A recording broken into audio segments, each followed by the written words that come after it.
आपके चरणों में स्थान पाकर मैं धन्य हो गया ऋषिवर। ऋषि पर शब्द जाल न फेंको राजन।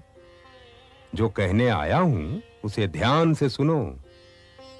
तुम्हारे होते तुम्हारे अनुज पुत्रों के साथ जो कुछ हुआ वो ठीक नहीं हुआ। वो किसी दृष्टिकोण से ठीक नहीं था।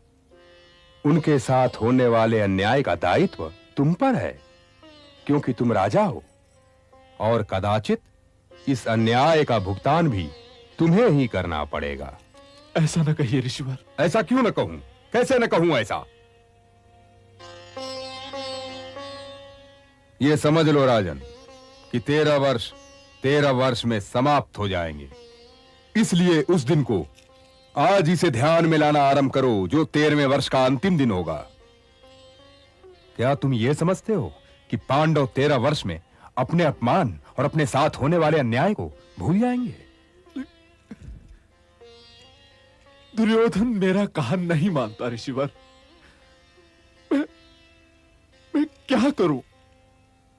यदि वो तुम्हारा पुत्र न होता राजन, तब क्या करते?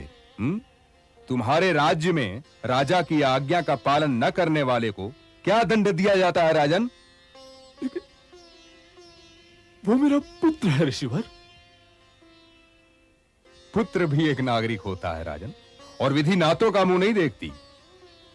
उसे समझाओ कि राजा तुम हो। उसे समझाओ कि कुरुवंश के ज्येष्ठ गंगा पुत्र भीष्म हैं, और तुम दोनों के जीवन काल में राजनीति या राज्य पर उसका कोई अधिकार नहीं।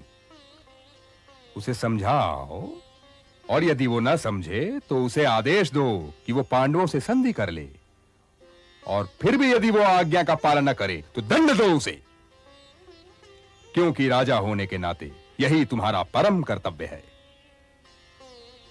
अहंकार के वृक्ष पर विनाश का फल आता है राजन, विनाश का।